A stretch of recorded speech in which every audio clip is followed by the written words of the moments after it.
اللہ تعالیٰ نے آگے قصہ بیان کرتے ہوئے کہا کہ جب کم داموں اور کوڑیوں کے دام پر حضرت یوسف کو بیچ دیا گیا، وہ قافلہ لے جاتا ہے اور لے جا کر مصر کے اندر حضرت یوسف کو بیچ دیتا ہے، اور حضرت مصر کو اس وقت کا جو عزیز مصر تھا، جو گورنر وزیر تھا، وہ حضرت یوسف کو خرید لیتا ہے اور خرید کر اپنے بیوی کا غلام کے طور پر اپنے بیوی کو دے دیتا ہے، اور کہتا ہے کہ اسے اپنی خدمت میں رکھنا، ہو سکتا ہے کہ ہم اسے اپنا بیٹا بھی بنا لیں۔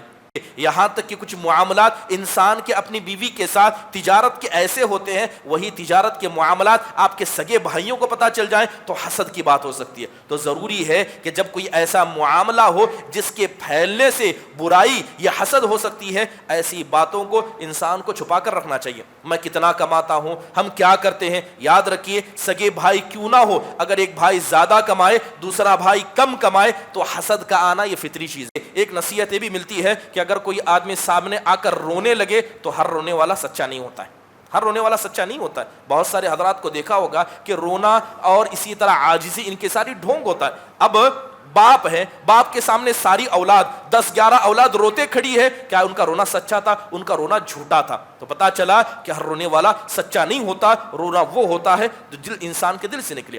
السلام علیکم ورحمۃ اللہ وبرکاتہ۔ حامد ومصلیا اما بعد، اعوذ باللہ من الشیطان الرجیم، بسم اللہ الرحمن الرحیم، الف لام میم، تلک آیات الکتاب المبین، انا انزلناہ قرآنا عربیا لعلکم تعقلون، نحن نقص علیک احسن القصص بما اوحینا الیک هذا القرآن وان کنت من قبلہ لمن الغافلین۔ محترم حاضرین، یہ سورہ یوسف ہے جس کی تلاوت ابھی جس کی چند آیات کی تلاوت آپ کے سامنے کی گئی۔ سورہ یوسف اس سورت کا نام اس لیے رکھا گیا ہے کیونکہ قرآن مجید کے اندر یہ اکیلے ایسی سورت ہے جس کے اندر حضرت یوسف علیہ الصلاۃ والسلام کا قصہ بیان کیا گیا، ورنہ اس کے علاوہ قرآن میں کہیں بھی حضرت یوسف کا قصہ بیان نہیں کیا گیا۔ اور دوسری اہم بات یہ ہے کہ جتنی تفصیل سے اس قصے کو اللہ نے بیان کیا ہے، قرآن میں یہ سب سے بڑا قصہ ہے۔ کسی بھی نبی کا اتنا تفصیلاً قصہ اللہ نے قرآن میں نہیں بیان کیا۔ جب اس سورت کو پڑھتے ہیں تو چند مقصد ہمیں سامنے آتے ہیں کہ آخرکار اللہ تبارک و تعالیٰ نے حضرت یوسف علیہ الصلاۃ والسلام کا قصہ کیوں اللہ کے نبی علیہ الصلاۃ والسلام پر نازل کیا۔ پہلی بات یہ سمجھ میں آتی ہے کہ اگر مومن جتنے بھی پریشان ہوں، اگر مومن کے دشمن اس کے اپنے سگے بھائی بھی کیوں نہ ہو جائیں، اور وہ مومن صبر کرے، اللہ تعالیٰ کی آزمائش پر صبر کا مظاہرہ کرے، اور اسی طرح اللہ تعالیٰ سے خیر کی امید رکھے، تو اللہ مومنوں کے لیے ہمیشہ بہتر فیصلے کرتا ہے۔ دوسرا مقصد کہ اس کے ذریعے اللہ تعالیٰ نے نبی صلی اللہ علیہ وسلم کی دل کو تسلی دی کہ جو مشرکین مکہ آپ کو ستاتے ہیں، پریشان کرتے ہیں، آپ اکیلے نہیں ہیں جن کے ساتھ ایسا ہو رہا۔ اس سے پہلے انبیاء کے ساتھ بچپن ہی سے ان کے ساتھ شر کا معاملہ کیا گیا۔ محترم حاضرین، حضرت یوسف علیہ الصلاۃ والسلام کا قصہ آپ نے بارہا سنا ہی ہوگا، میں مختصر بیان کر دیتا ہوں۔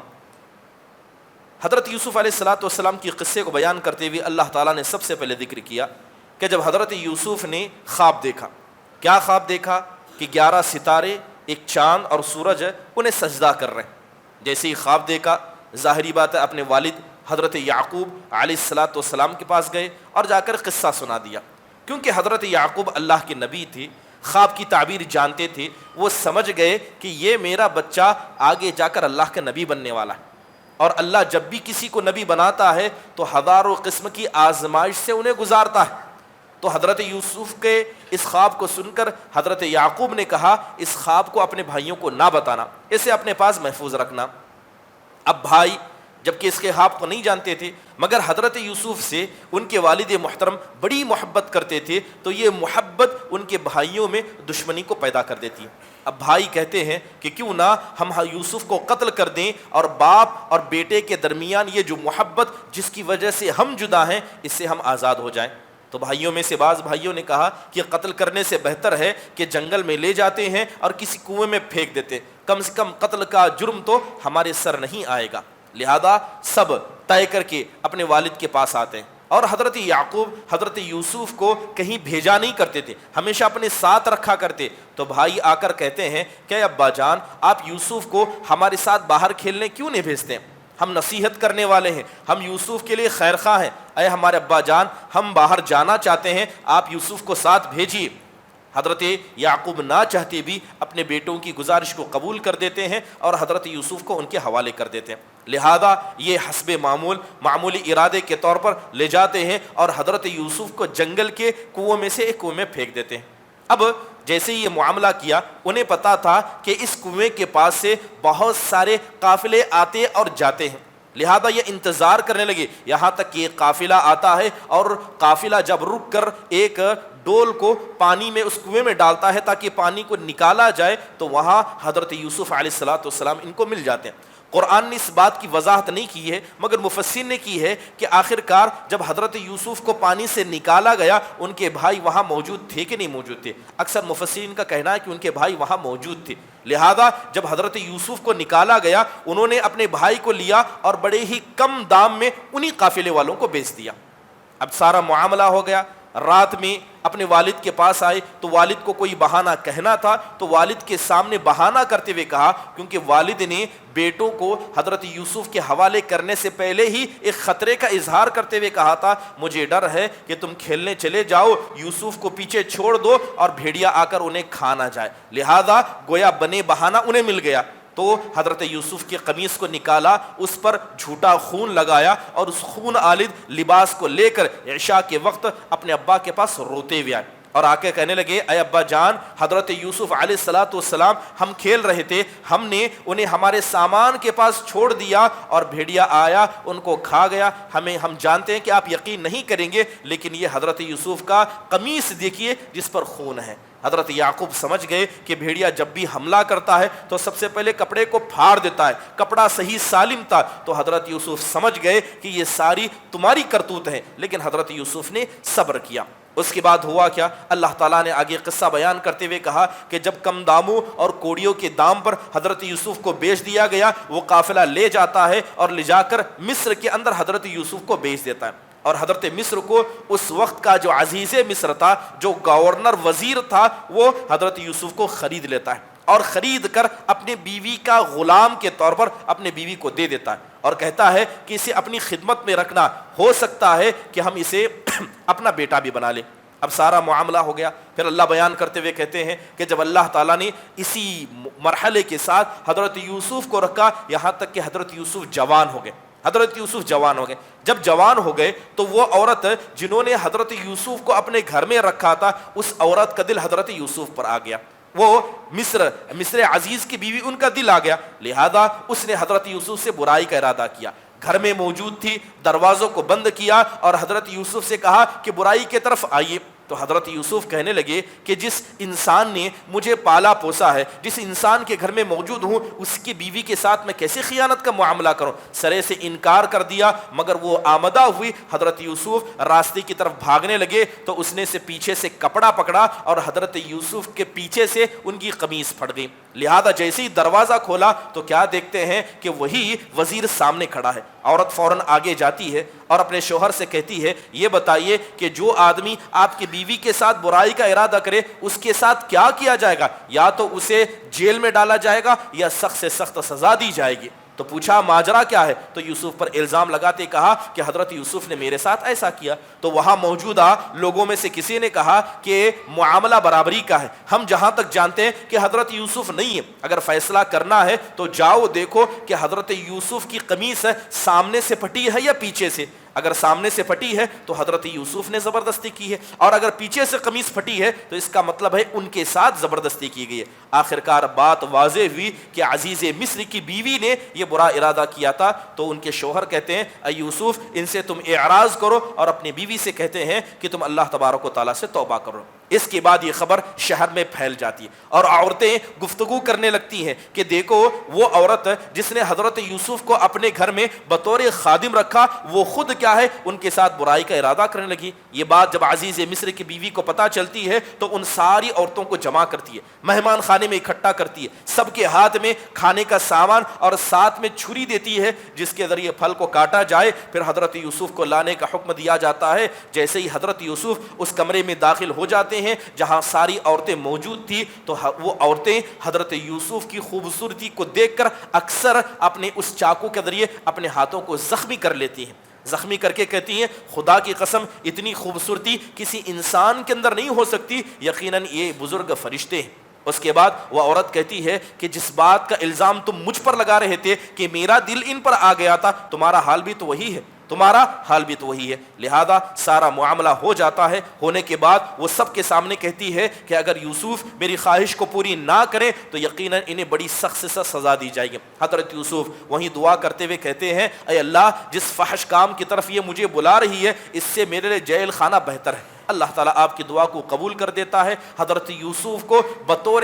سزا جیل میں ڈال دیا جاتا ہے۔ جب حضرت یوسف علیہ السلام جیل میں ہوتے ہیں تو دو نوجوان آپ کے پاس آتے ہیں اور اپنا خواب ذکر کرتے ہیں۔ ان میں سے ایک کہتا ہے کہ میں دیکھتا ہوں کہ میں انگوروں کو نچوڑ کر اس کی شراب بنا رہا ہوں۔ دوسرا کہتا ہے کہ میں نے دیکھا کہ میرے سر پر روٹیاں رکھی گئی ہیں اور کوے اور پتنگے آ کر ان روٹیوں کو کھا رہے ہیں۔ تو حضرت یوسف علیہ السلام موقع پا کر ان دونوں نوجوانوں کو پہلے توحید کی دعوت دیتے ہیں۔ توحید کی دعوت دینے کے بعد کہتے ہیں جہاں تک پہلے آدمی کا مسئلہ ہے اللہ تعالیٰ تمہیں ایک مقام دے گا، جو وقت کا بادشاہ ہے اس کے پاس تم جاؤ گے اور اس کو شراب پلانے والے سے تم ہو جاؤ گے، اتنا بڑا عہدہ مل جائے گا۔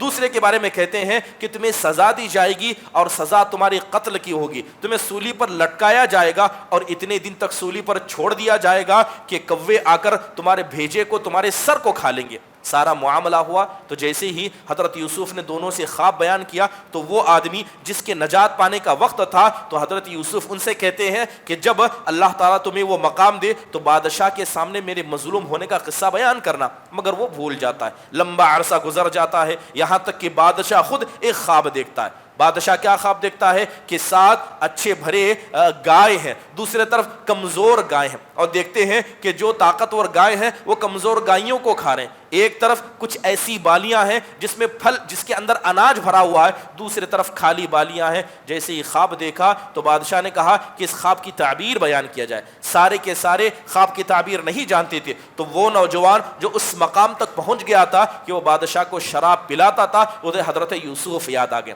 کہا کہ فوراً مجھے حضرت یوسف کے پاس پہنچایا جائے۔ حضرت یوسف کے پاس پہنچ کر اس نے سارا معاملہ ذکر کیا اور کہا کہ اس کی خواب کی تعبیر بیان کی۔ حضرت یوسف نے کہا کہ خواب کی تعبیر تو میں بیان کروں گا، مگر اس کمرے میں ان عورتوں کو اکٹھا کر کے مجھ پر جو الزام لگایا گیا تھا اس الزام کی وضاحت پہلے بادشاہ کے سامنے کی جائے۔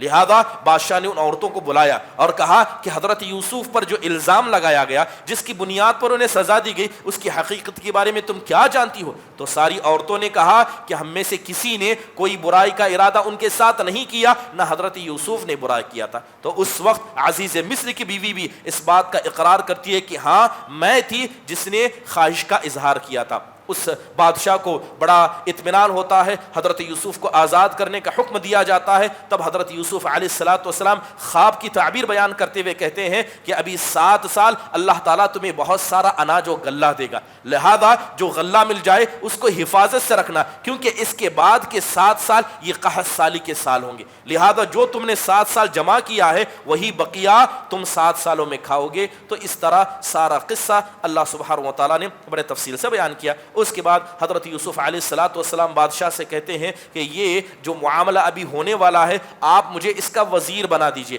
آپ اپنے خزانے کا مالک بنا دیجئے، ان 7 سالوں میں کیا کرنا ہے، آئندہ 7 سالوں میں کیا کرنا ہے سب میں دیکھ لوں گا۔ بادشاہ کو ان کی وفاداری، ان کا اخلاص قبول آتا ہے، بادشاہ کیا ہے انہیں وہ عہدہ دے دیتا ہے۔ اب جب قحط سالی عام ہو جاتی ہے، لوگ جگہ جگہ سے مال لینے کے لیے مصر آتے ہیں، تو وہاں پر حضرت یوسف کے بھائی آ پہنچتے ہیں۔ حضرت یوسف ان کو دیکھ کر پہچان جاتے ہیں، پہچاننے کے بعد سارے معلومات دریافت کرتے ہیں اور کہتے ہیں کیا تمہارا بھائی بھی ہے؟ کہتے ہیں کہ ہاں ہمارا بھائی بھی ہے۔ تو حضرت یوسف کہتے ہیں کہ آئندہ سال یا آئندہ مرتبہ جب اناج اور غلہ لینے کے لیے آنا تو اپنے بھائی کو ساتھ لے آنا، اور جو کام کرنے والے ہیں ان سے کہتے ہیں کہ جو رقم لے کر ہم اناج دیتے ہیں اس رقم کو بھی انہی کے تھیلوں میں ڈال دینا، تاکہ انہیں پتا چلے کہ میں کتنا احسان کرنے والا۔ یہ سارے جاتے ہیں اپنے والد کے پاس، پہنچتے ہیں تو کیا دیکھتے ہیں، جب اناج کو کھولا جاتا ہے اناج بھی دیا گیا اور اس کے اندر جس رقم کے بدلے اس اناج کو خریدا گیا تھا وہ رقم بھی دے دے گے۔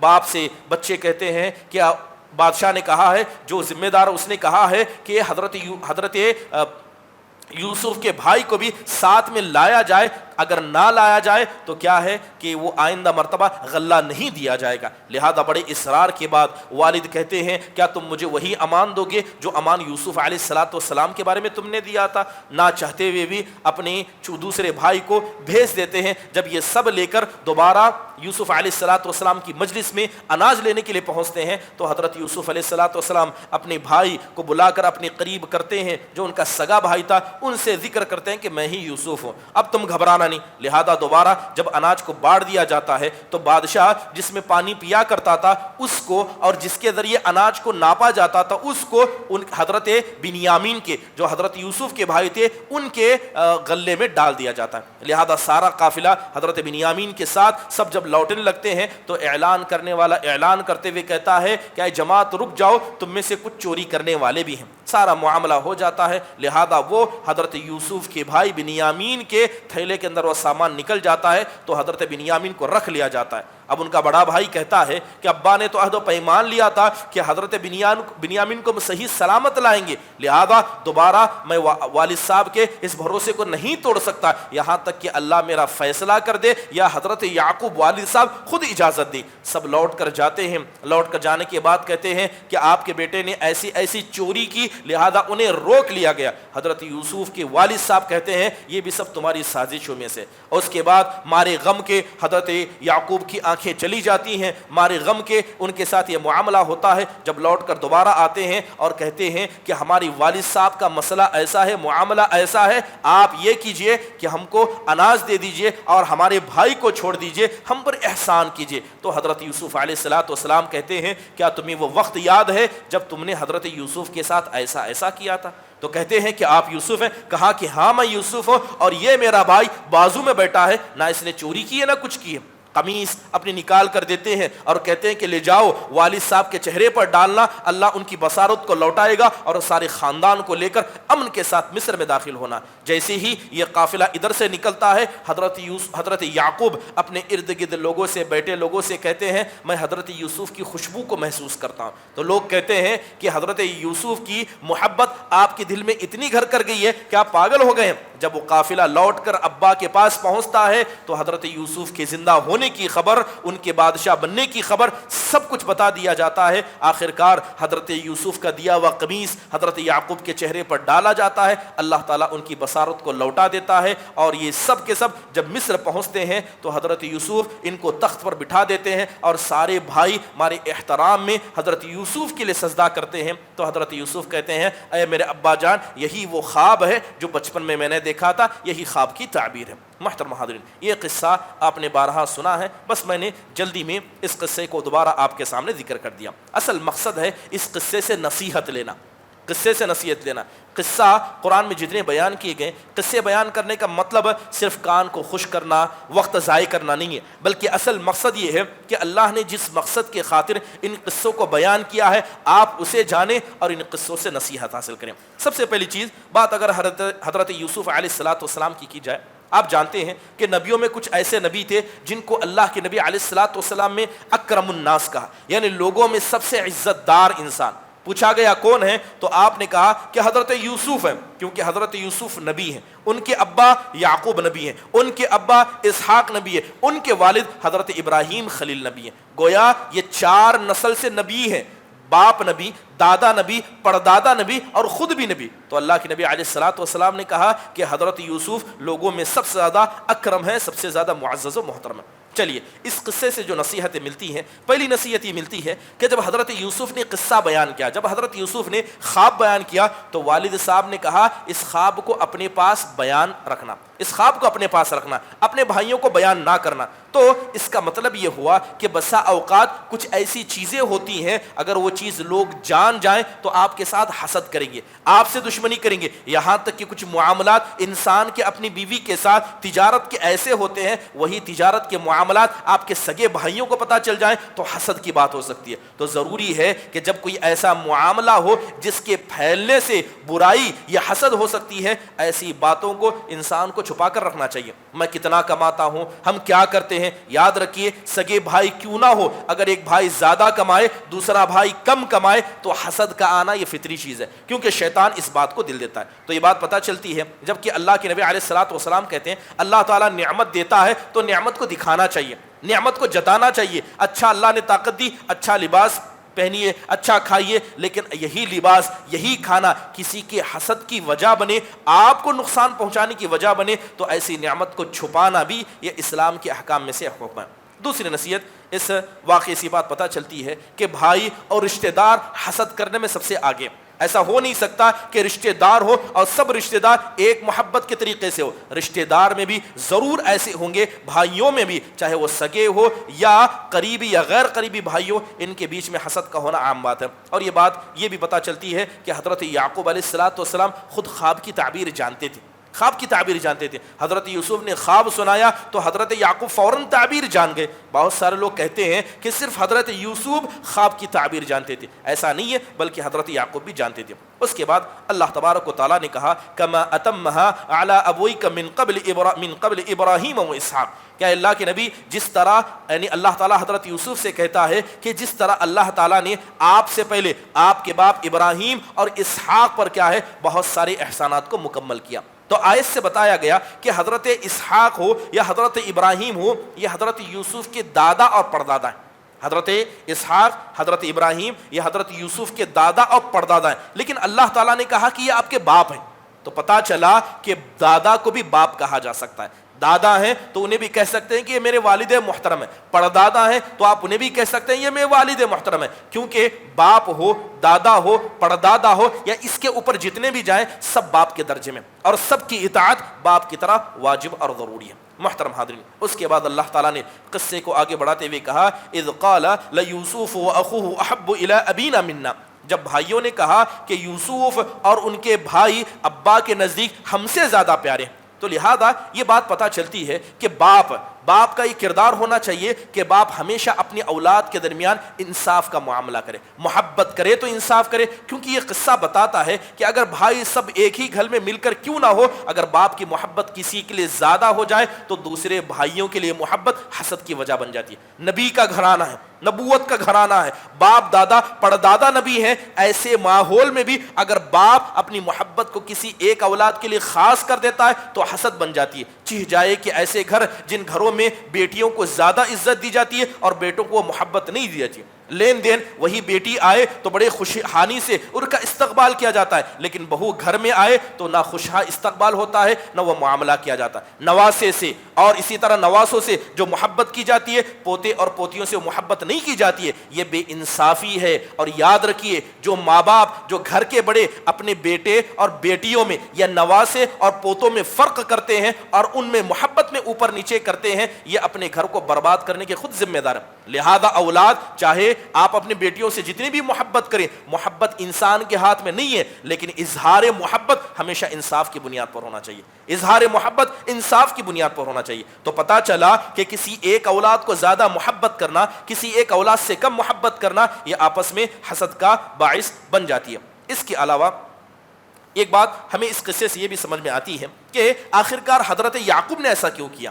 جب یہ بات حسد والی ہے، حضرت یعقوب تو نبی تھے، آپ نے ایسا کیوں کیا؟ تو روایتیں بتاتی ہیں، ائمہ نے، مفسرین نے لکھا ہے کہ حضرت یوسف سے حضرت یعقوب صرف محبت کرتے تھے، ورنہ لین دین میں کوئی مسئلہ ایسا نہیں تھا کہ انہوں نے حضرت یوسف کو زیادہ دیا ہو اور بڑے بیٹوں کو کم دیا ہو، صرف محبت، صرف پیار بھرا الفاظ، صرف قریب رکھنا۔ اسی وجہ سے بھائیوں نے کہا کہ حضرت ہمارے ابا حضرت یوسف سے ہم سے زیادہ محبت کرتے ہیں، تو حضرت یعقوب علیہ السلام نے صرف محبت کا اظہار کیا تھا اور کچھ نہیں کیا تھا۔ اس سے ایک بات ہمیں یہ بھی سمجھ میں آتی ہے کہ ضروری ہے کہ باپ کا یہ کردار ہے باپ کا یہ کردار ہے کہ اولاد کے درمیان محبت کو پیدا کر کے رکھے. اگر کسی بیٹے کو زیادہ دے تو اس کی وجہ بیان کرے تاکہ دوسرے بیٹوں کے دل میں نفرت نہ پیدا ہو. کوئی بیٹی مجبور ہے, مقہور ہے, گھر سے غریب ہے, بیٹی کو دے رہا ہے تو ساروں کو جمع کرے اور سب کے سامنے بول کر دے تاکہ ایسا نہ ہو کہ کسی کو آپ پیٹ پیچھے دیں اور دیگر بھائیوں کے بیچ میں وہ نفرت کی وجہ بنے. تو باپ کا یہ کردار ہے, یہ ذمہ داری ہے کہ اولاد کے درمیان محبت, عدل و انصاف اور ایک دوسرے کی عزت کرنے کا ماحول پیدا کرے. بیٹے بڑے ہو جائیں, بڑا بھائی چھوٹی کی عزت نہیں کرتا ہے, چھوٹا بڑے کی قدر نہیں کرتا ہے, تو اس میں کہیں نہ کہیں والدین کی ذمہ داری ضرور سمجھ میں آتی ہے. محترم حاضرین, اس قصے سے ایک پیاری نصیحت ہمیں یہ بھی ملتی ہے. عربی کے اندر بڑا پیارا مقولہ ہے, کہا جاتا ہے الحسود لا یسود, کہ جو آدمی حسد کرتا ہے وہ کبھی ذمہ دار نہیں بن سکتا, جو آدمی حسد کرتا ہے وہ کبھی قیادت حاصل نہیں کر سکتا. آپ دیکھیے کہ حضرت یوسف علیہ السلام کے بھائیوں نے کیا کیا. سب سے پہلے حسد کیا. کیا مقصد کیا تھا؟ ان کے والد حضرت یعقوب اور حضرت یوسف کے درمیان جدائی ڈالنا تھا, بس ان کا مقصد تھا. اور کیا کیا انہوں نے؟ حضرت یوسف کو لے جا کر قتل کر ڈالا. حضرت یوسف کو قتل کرنے کا ارادہ کیا, لے جا کر کنویں میں پھینک دیا. لیکن ہوا یہ کہ جس بچے کو لے جا کر کنویں میں پھینکا تھا, اللہ تعالیٰ نے ایسا مقدر بنایا کہ جا کر اسی کو سجدہ کر کے آئے, اسی کو سجدہ کر کے آئے. دوسری طرف انہوں نے کنویں کے گہرائی میں پھینکا تاکہ واپس نہ آئے, اوپر نہ آ سکے, مگر اللہ تعالیٰ نے مصر کے خزانوں کا اتنا اونچا مالک کیا کہ اسی بھائی کے سامنے جا کر صدقہ مانگنے لگ گئے. تو یہ بات پتہ چلتی ہے کہ حسد کا نتیجہ, جس پر حسد کیا گیا ہے اس کے لیے خیر ہوگا, اور حسد ظاہر میں کتنا بھی اچھا نظر آئے, حسد کا کبھی فائدہ صحیح نہیں ہو سکتا. جو آدمی حسد کرے گا وہ ذلیل ہوگا, رسوا ہوگا, بلکہ اللہ تعالیٰ اس کے سامنے اسے رسوا کرے گا جس انسان کے ساتھ آپ نے حسد کیا. بلکہ حسد خود ایک دل کا عذاب ہے, حسد ایک دل کا عذاب ہے. اس لیے بعض سلف صالحین کہتے ہیں اطول الناس حزن من لاق الناس عن مرارۃ واراد تاخیر من قدمہ اللہ. کہتے ہیں کہ دنیا کے اندر اگر سب سے زیادہ دل میں تکلیف رہ کر کوئی جیتا ہے تو وہ آدمی ہے جو لوگوں سے بڑی کرواہٹ سے ملاقات کرتا ہے. ملتا ہے تو نہ چہرے پر مسکراہٹ ہوتی ہے, ملتا ہے تو پرانے باپ دادا کے لڑائی جھگڑے, عدل و انصاف کے قصے سب اسے یاد ہوتے ہیں. اسے یاد نہیں ہوتا کہ ایک مسلمان ہے, اسے محبت سے ملا جائے, اسے ماں باپ کی تاریخ, بھائی کا ظلم, سارے خاندان کی داستان یاد آتی ہے. لہذا کہتے ہیں کہ جو کسی مسلمان سے اپنے پرانے گرجس کی وجہ سے, اپنے پرانے قصے کہانیوں کی وجہ سے جب بھی کسی سے ملاقات کرے اور دل کے اندر نفرت کو رکھے, اللہ تعالیٰ اس نفرت کو اس کے لیے عذاب بنا دیتا, اس نفرت کو اس کے لیے عذاب بنا دیتا ہے, اور اس عذاب میں وہ گھر میں رہ کر بھی, اے سی میں رہ کر بھی جلتا رہتا ہے. اس لیے ضروری ہے کہ حسد سے انسان کو اپنے دل کو ہمیشہ پاک رکھنا چاہیے. اور ایک آدمی حسد کر کے کسی کے مقدر کو بدل نہیں سکتا. جو اس کے مقدر میں لکھا ہے وہ کھائے گا, جو اس کے مقدر میں لکھا ہے وہ ہوگا, لیکن حسد کر کے انسان اپنے لیے جہنم کا راستہ درفار کر دیتا ہے. محترم حاضرین, یہ قصہ ایک عرب کے بڑے مشہور مقولے کو صادر کرتا ہے. عرب کا مقولہ ہے البلاء مؤکل بالمنطق. بسا اوقات انسان مصیبت کو اپنے زبان سے بول دیتا ہے. مصیبت آنی ہے, انسان خود سے کہہ دیتا ہے کہ جو مصیبت ایسی ہی ایسی ہوگی. قصہ ایسے ہے کہ جب حضرت یعقوب علیہ السلام نے اپنے بیٹوں کو بھیجا اور حضرت یوسف علیہ السلام کو بھیجنا چاہ رہے تھے, تو حضرت یعقوب نے کیا کہا, مجھے ڈر ہے کہیں اسے بھیڑیے نہ کھا جائیں. تو گویا خود اپنے بیٹے کو ہنٹ دے دیا کہ اگر تم کچھ کرنا ہے تو یہ بہانہ لینا, کیونکہ اسی کا ڈر مجھے ہے. تو لہذا یہ بات پتہ چلتی ہے کہ کبھی بھی انسان اپنے طور پر بدگمان نہ رکھے, ورنہ دوسروں کو موقع دے گا, آپ دوسروں کے لیے راستہ کھول دیں گے. حضرت یوسف کے بھائی تو لے جا کر کنویں میں ڈالنا چاہتے تھے, یہی کرنا چاہتے تھے, مگر جب ان کے ابا نے خود سے کہا کہ مجھے ڈر ہے کہیں بھیڑیا نہ کھا جائے, ایک بہانے کے ساتھ دوسرا بہانہ کر کے وہی بہانہ والد صاحب کے سامنے رکھ دیا. لہذا انسان اپنی زبان کا خیال کرے اور ایسے معاملات کو کسی کے سامنے بیان نہ کرے.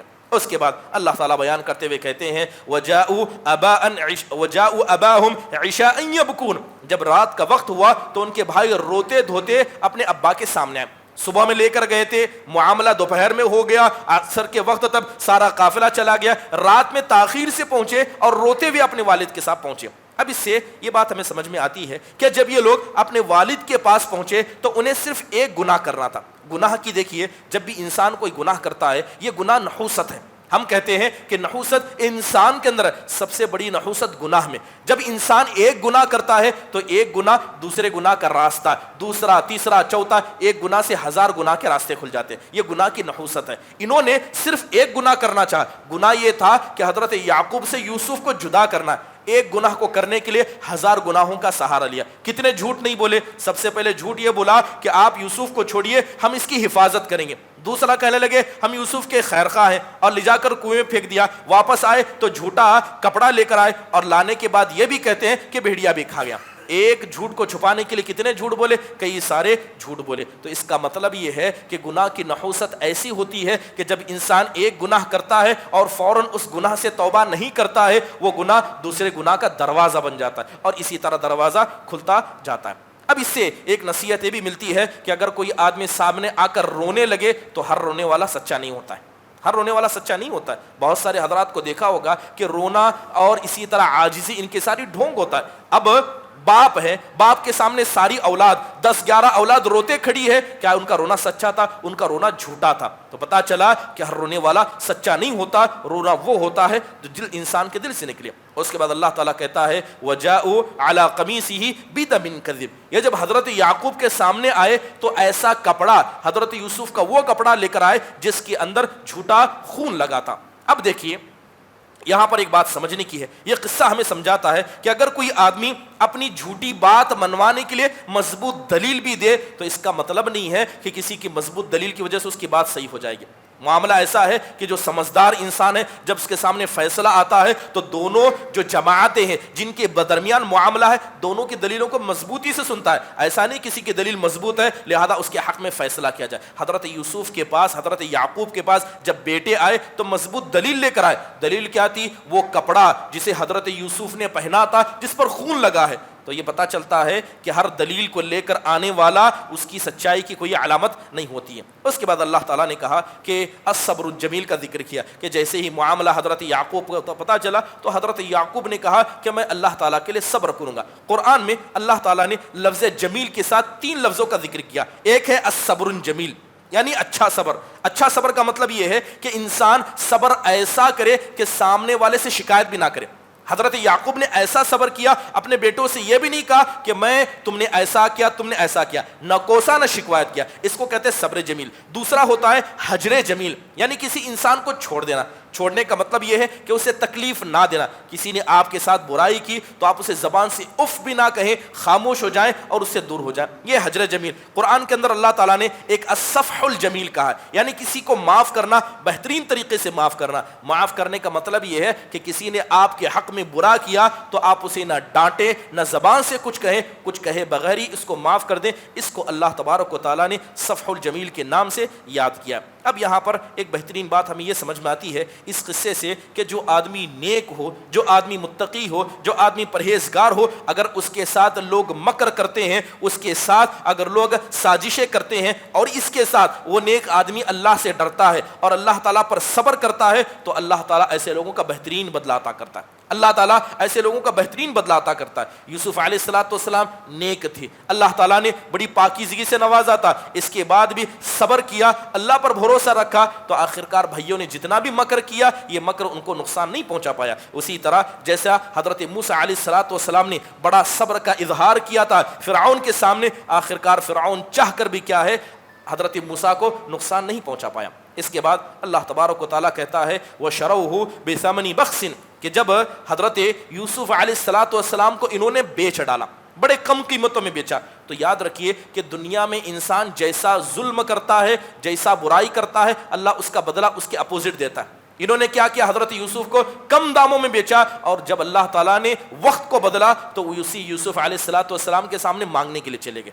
بیچا کم داموں میں اور اس سے زیادہ دام دے کر اپنے بھائی کے سامنے اپنے ہاتھوں کو پھیلانے پر مجبور ہو گئے. اسے کہتے ہیں قسمت. کہنے لگے وَتَصَدَّقَ عَلَيْنَا, اے وزیر تو ہم پر صدقہ فرما. اس کے بعد آگے جب حضرت یوسف جوان ہو جاتے ہیں اور جو عزیز مصر اس کی بیوی حضرت یوسف کے ساتھ برائی کا ارادہ کرتی ہے, وہاں آتے ہیں. اللہ تعالیٰ فرماتا ہے وَغَلَّقَتِ الْأَبْوَابَ وَقَالَ هَيْتَ لَكَ. تو اس عورت نے کیا کیا کہ دروازوں کو بند کیا اور دروازوں کو بند کرنے کے بعد حضرت یوسف سے کہا کہ آئیے برائی کی طرف آئیے. تو یہ بات بتاتی ہے کہ انسان کا کسی بھی عورت کے ساتھ تنے تنہا رہنا, یہاں تک کہ اپنی مالکن کے ساتھ بھی تنے تنہا رہنا بسا اوقات انسان کو فتنے میں ڈال سکتا ہے. اس لیے اللہ کے نبی علیہ السلام نے کہا ایاک والدخول علی النساء کہ انسان کو عورتوں پر داخل ہونا سے بچنا چاہیے.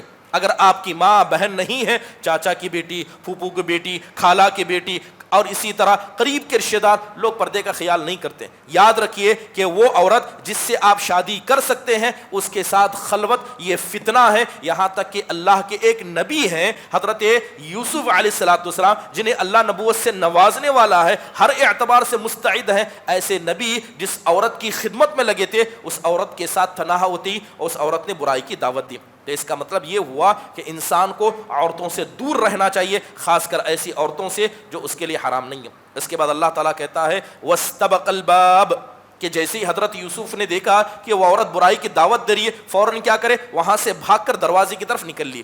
تو اس کا مطلب یہ ہوا کہ جہاں فتنے کا خطرہ ہو پہلے اس جگہ سے بھاگ جانا چاہیے. رکیں گے، دیکھیں گے کیا ہوتا ہے. یہ سارے معاملات انسان کو فتنے میں گھسیٹ لیتے ہیں. لڑائی ہو رہا ہے، انسان کھڑے ہو کر دیکھ رہا ہے، بعد میں پتا چلا کہ مارنے والے بھاگ گئے اور جھانکنے والے پھنس گئے. ایسے معاملات ہوتے ہیں. یہ حدیث، یہ آیت بتاتی ہے کہ جیسے ہی فتنہ ہوا، ڈر ہوا، حضرت یعقوب فوراً حضرت یوسف علیہ السلام بھاگ گئے اور کہاں، راہ فرار اختیار کر لیا. اس کے بعد اللہ تعالیٰ کہتا ہے ان کیدہن عظیم، کہ بے شک عورتوں کا مکر یہ بڑا خطرناک ہے. عورتوں کا مکر، عورتوں کی یہ سازشیں بڑی خطرناک ہیں. اب جب اس آیت کو ہم پڑھتے ہیں تو اللہ تعالیٰ، اللہ کے نبی علیہ السلام، اللہ تعالیٰ قرآن میں کہتا ہے ان کید الشیطان کان ضعیفا، کہ شیطان کا جو مکر کمزور ہے. اللہ نے شیطان کے مکر کو کمزور بتایا اور عورت کے مکر کو اللہ نے بڑا بتایا. تو بات سمجھیں کہ آخرکار ایسا کیسے ہو سکتا ہے کہ شیطان جو ہر برائی کی وجہ ہے، اللہ تعالیٰ نے اس کی مکاری کو کم دکھایا اور عورتوں کی مکاری کو زیادہ بتایا. بات سیدھی سی ہے، کیونکہ یہ معاشرہ بات جانتے ہیں کہ ایک عورت جب زنا کرنے کا ارادہ رکھتی ہے تو کسی مرد کو بھی اس کا پھانسنا اس کے لیے بڑا آسان ہے. وہی ایک مرد کسی بھی عورت سے زنا کرنا چاہے تو مرد کے لیے آسان نہیں ہوگا. تو یہ بات بتاتی ہے کہ اگر کوئی عورت زنا کا ارادہ رکھتی ہے تو کسی مرد تک اس کا پہنچنا اور ہر راستے کو اپنانا، اس عورت کے پاس اتنے ہتھیار ہوں گے، اس کا مکر اتنا بڑا ہوگا کہ بسا اوقات شیطان کا مکر اس عورت کے مکر کے سامنے کم ہو جائے گا. تو لہذا یہ سب سے خطرناک چیز ہے. وہ عورت جو اپنے دل کے اندر برائی کو رکھتی ہے، چاہے وہ عورت دنیا کی کوئی کیوں بھی نہ ہو، اس سے بڑھ کر مکر کسی اور عورت کا دنیا میں ہو نہیں سکتا. تو اللہ تعالیٰ نے اسی لیے عورت کے مکر کو، خاص کر ایسی عورت جو اپنے دل کے اندر زنا کا ارادہ رکھتی ہے، شیطان کے مکر سے بڑھ کر بھی عورتوں کے مکر کو بیان کیا. اور شیطان کا مکر یہ خطرناک کیوں نہیں ہے؟ اس لیے کہ شیطان پیٹھ پیچھے دل میں وسوسے کو ڈالتا ہے، لیکن جو عورت زنا کا ارادہ رکھتی ہے وہ سیدھے سامنے آ جاتی ہے. دل میں وسوسہ ڈالنا اور سامنے بذات خود عورت کا ہونا کیا زیادہ خطرناک ہے؟ بذات خود کسی عورت کا منہ کے سامنے ہونا جو زنا کا ارادہ رکھتی ہے یہ زیادہ خطرناک ہے اس شیطان کے وسوسے سے جو شیطان دل میں زنا کا ارادہ ڈالتا ہے. اس کے بعد اللہ تعالیٰ بیان کرتے ہیں قال ربی السجن احب الی مما یدعوننی الیہ. اس عورت نے جب دھمکی دی کہ اگر آپ میرے ساتھ برائی نہیں کریں گے تو آپ کو کیا ہے، میں جیل میں ڈلوا دوں گی. تو حضرت یوسف علیہ السلام نے کیا کیا؟ حضرت یوسف نے جیل میں جانا پسند کیا.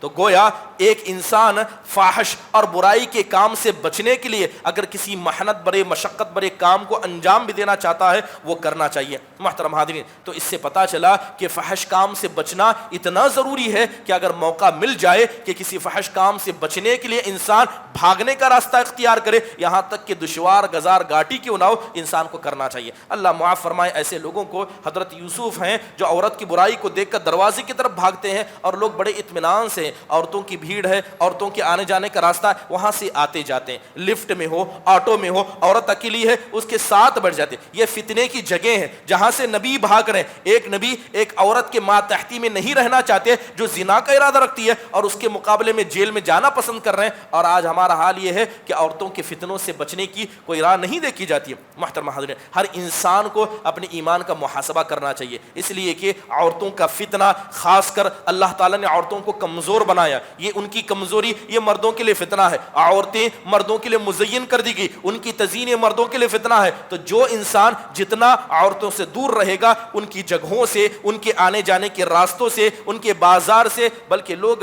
آج دیکھا جاتا ہے ٹور کر لے جاتے ہیں. کہاں جانا ہے؟ ہم کو منالی جانا ہے، ہم کو کشمیر جانا ہے، جگہ جگہ ٹور پر جانا ہے، ایسی جگہ جو برائی کا اڈا بنی ہوئی ہے، جہاں پر بے حیائی عام ہے، اور جا کر انسان کو یقین ہے کہ ایسی برائی کی جگہ پر جائے گا لیکن وہ برائی نہیں کرے گا، اس کے دل پر اسے یقین ہے۔ نبی کا حال یہ ہے کہ برائی کو دیکھا، جیل میں جانا اختیار کیا، اور ہمارا حال یہ ہے کہ ہم برائی کی جگہوں پر آنا جانا بڑا معمولی سمجھتے ہیں۔ انسان کو اپنے ایمان کا محاسبہ کرنا چاہیے۔ محترم حاضرین، اس کے بعد اللہ تبارک و تعالیٰ نے حضرت یوسف علیہ السلام کی قصے سے بڑی ایک پیاری بات ہم کو بتائی۔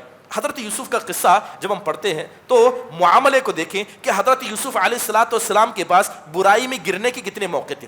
سارا ماحول گویا ماحول ایسا بن گیا تھا کہ حضرت یوسف اگر زنا بھی کر لیتے تو ان پر برائی نہیں دوپی جاتی، ہر اعتبار سے ماحول۔ چلیے کچھ مثالیں بتاتا ہوں۔ سب سے پہلی بات یہ ہے کہ حضرت یوسف جس عورت کے پاس تھے وہ کوئی عورت اجنبی نہیں تھی، گویا حضرت یوسف کی وہ مالکین تھی جس کے یہاں خدمت کرتے تھے، تو گویا مالکین ہے۔ دوسری اہم بات یہ کہ حضرت یوسف جوان انسان ہے، جوان انسان کے پاس بوڑھے کے مقابلے میں زنا کے زیادہ خواہش ہوتا تھے۔ تیسری بات شادی شدہ نہیں ہے، غیر شادی شدہ ہے۔ چوتھی بات یہ ہے کہ ایسے شہر میں رہتے ہیں جہاں ان کے والد وغیرہ نہیں ہیں، یعنی وہ رہتے کہیں اور تھے، والد خاندان اور ہے کسی اور شہر میں، اور لوگ جانتے ہیں کسی اور شہر میں برائی کرنا اپنے شہر میں برائی کرنے سے زیادہ آسان ہے۔ تو معاملات دیکھیے، ایک تو پہلے خود جوان ہیں، مرد ہیں، عورت کی خواہش ہوگی، دوسرا نوجوان ہے، اور اس کے علاوہ کیا ہے، غیر شادی شدہ ہیں، اور دوسرے کے ملک میں ہے، اور جس عورت نے دعوت دی ہے معمولی عورت نہیں ہے، خوبصورت عورت ہے، بڑے خاندان کی عورت ہے، سردار نہیں ہے۔ اس کے علاوہ وہ عورت خود سے زنا کا ارادہ رکھتی ہے، اس کے علاوہ گھر کس کا؟ اسی عورت کا گھر، اور وہ حکومت کس کی؟ اسی عورت کی حکومت۔ گویا اگر حضرت یوسف اس عورت کے ساتھ آدھا گھنٹہ روم میں بھی رہتے کوئی برا نہیں مانتا، کیونکہ وہ ان کے خادم تھے۔ تو پورے اعتبار سے ماحول ایسا تھا کہ سارے راستے حضرت یوسف علیہ السلام کے ہموار تھے۔ اس کے علاوہ اس عورت نے ڈرایا بھی تھا، اگر آپ زنا نہیں کریں گے آپ کو جیل میں ڈال دوں گی، زنا نہیں کریں گے آپ کو ذلیل رسوا کر دوں گی۔ یہاں تک کہ جب معاملہ ایسا ہوا کہ وہ حضرت یوسف علیہ السلام بھاگنے لگے، شوہر نے دروازہ کھولا تو شوہر سے عورت کہتی ہے کہ اگر آپ کی بیوی کے ساتھ کوئی برا ارادہ کرے گا تو آپ کیا کریں گے؟ شوہر بھی اتنا غیرت مند نہیں تھا، شوہر کہتا ہے کہ میں دیکھوں گا۔ لہذا جب پتا چلا کہ بیوی بری ہے تو شوہر کیا کہتا ہے؟ یوسف ان سے اعراض کرو، یوسف علیہ السلام آپ ان سے دور رہیے۔ گویا وہ شوہر بھی اتنا غیرت والا نہیں تھا، اتنا غیرت مند ہے۔ ہر اعتبار سے سارا ماحول تیار تھا کہ حضرت یوسف علیہ السلام برائی میں مبتلا ہو سکتے تھے۔ اتنے سارے موقع، اتنی ساری سہولتیں، اتنی ساری آسانیوں کے بعد بھی اگر کوئی ایسے معاملے سے بچ سکتا تھا تو وہ اللہ کے نبی حضرت یوسف علیہ السلام تھے۔ اور یقیناً اسی لیے اللہ تعالیٰ نے ان کے اس پاک دامنی کے قصے کو قرآن کے اندر ایک مکمل صورت کے طور پر اللہ تبارک و تعالیٰ نے یہاں پر نازل کیا۔ اس کے علاوہ ابھی قصہ بڑا لمبا ہے، بہت ساری نصیحتیں قصے سے لی جاتی ہیں۔ بتانے کا مقصد یہ ہے کہ آپ قرآن کے قصے پڑھیں، ان سے نصیحت ضرور حاصل کریں۔ اللہ تعالیٰ سے دعا ہے کہ اللہ تبارک و تعالیٰ قرآن کے قصوں سے نصیحت حاصل کر کے ہمیں اپنی زندگی میں اسی کے مطابق تنفیذ کرنے کی توفیق نصیب فرمائے۔ آمین۔ اقول قولی ھذا واستغفر اللہ لی ولکم ولسائر المسلمین من کل ذنب فاستغفروه انہ هو الغفور الرحیم۔ جزاکم اللہ خیر۔ السلام علیکم ورحمۃ اللہ وبرکاتہ۔